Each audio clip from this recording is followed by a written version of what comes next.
Hello viewers, welcome back. I am Dr. Aini. Hello, I'm Mr. Elephant. The new House Speaker, Mike Johnson, has released more of the January 6th surveillance videos to the public. These surveillance videos are in correlation to what the general media called a mass insurrection done by Republican conservative Americans at the behest of President Trump. To quote the mainstream news, to try and overthrow the 2020 election, which declared Joe Biden the winner of the presidency over Trump. They may storm the halls of Congress too. I am only assuming at this point to round up the senators of Congress, possibly hold them hostage until they're voted to place Trump back into office somehow, I assume. Oh, yes. I've seen these new clips of American citizens in their savagery, looting and burning, like those disgusting Republican conservative devils truly are. Do you see how they so viciously charge the enemy?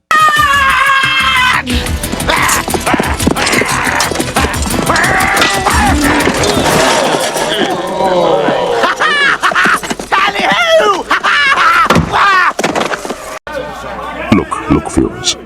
What?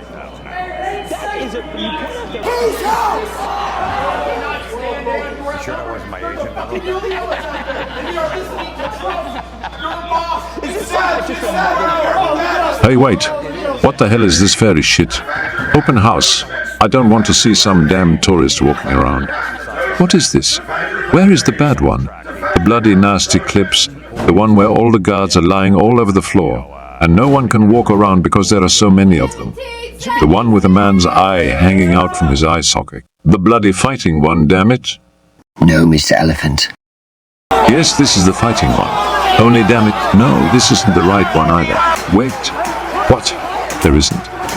No such clip exists about what you are talking about, Mr. Elephant, concerning this event. This is what has been released. What the hell kind of Candyland insurrection is this? This is pitiful. Do you know how much the damn French tease us Americans when they look at our rioting and revolutions? We look like damn pussies. These were the original clips that were first released. So what? It looks like a bunch of Italians arguing over the damn recipe for marinara sauce. This is no insurrection. This is common traffic that one expects every day at the waterhole.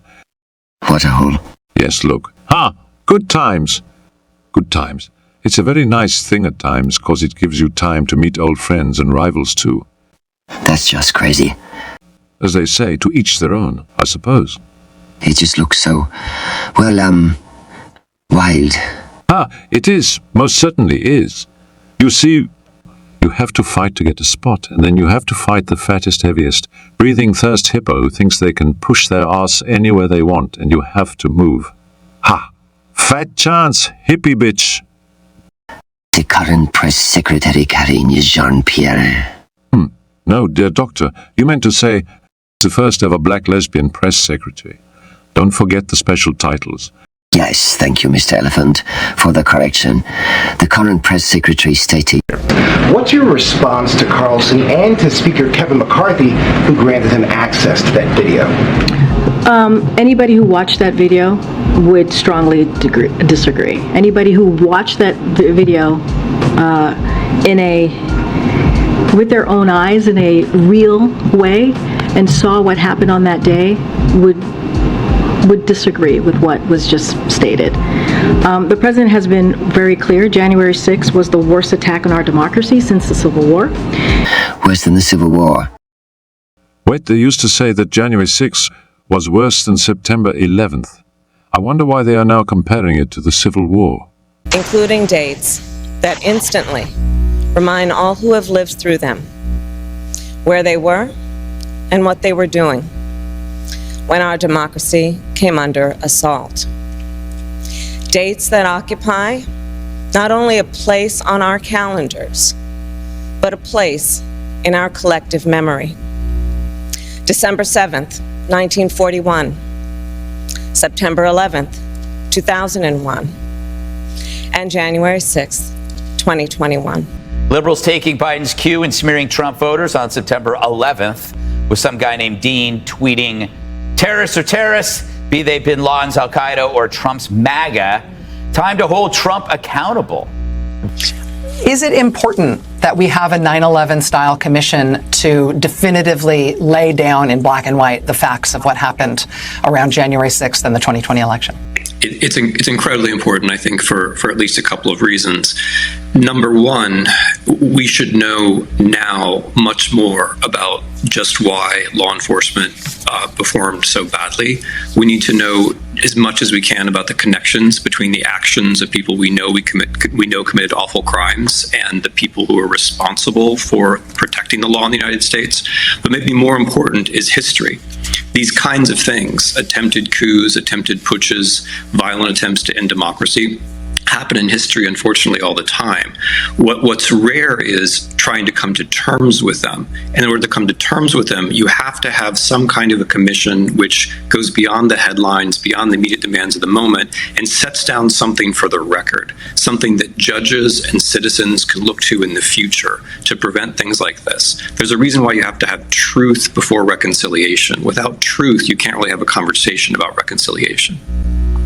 How much does that coming to terms that you're describing have to map onto personal accountability for the leader who incited and caused this and in whose name it was committed? I think a lot of people sort of despaired at the lack of conviction in the Senate, even it seemed a sort of preordained fate, because the sense that without personal accountability for the president, something we've been talking about all hour tonight, that maybe that sort of reconciliation can never come. I think that's absolutely right. I mean, there's a major theme of your whole program is the rule of law. And the rule of law only makes sense if every person, the executive branch and any branch of government, is treated equally to all others, at least in principle. And that means that we can't have this kind of clan system where we decide that someone is immune from the rule of law just because he is or was the ruler. In this particular case, I think it's especially important because we depend on this distinction between law and the lack of law. And this particular man has spent his entire career in politics trying to blur and indeed to overcome that distinction, to push law out of our system. So, What? His entire career in politics? Now I'm a little lost. Is he speaking about Trump or Biden? Biden has spent more than 30 years in government. Hell, maybe even more. As for Trump, no. When Trump first ran for president, it was the first time he had entered into politics. Seriously, hold on a minute. Let's make a list of all the American people who were injured, or better yet, all the Americans who were killed in various American conflicts. And let us see if January 6th was as worse as or just as bad an event to ever happen against American democracy since the Civil War. Let us agree with the Democrats in that 10 people died that day. Looking at the various events our nation's been through and the number of Americans killed during them, remember, dear viewers, there are far more deadly events than what you see posted. But just looking at what you see, is it right to claim that January 6th was the most horrid event that ever happened to our nation? Truly. So tell us, dear viewers, what do you think is the worst event that has attacked our democracy? Do you think that the Civil War itself was the only major threat to our nation, or was it no different than any other campaign of war? Is it the Lay Riots or the Second World War? Or do you feel that the future is not yet set, and we do not know what is yet to come? Let us know in the comment section. Also, don't forget to like, share, and subscribe to our channel. Till next time, dear viewers. Please be safe, be kind, and take care of one another.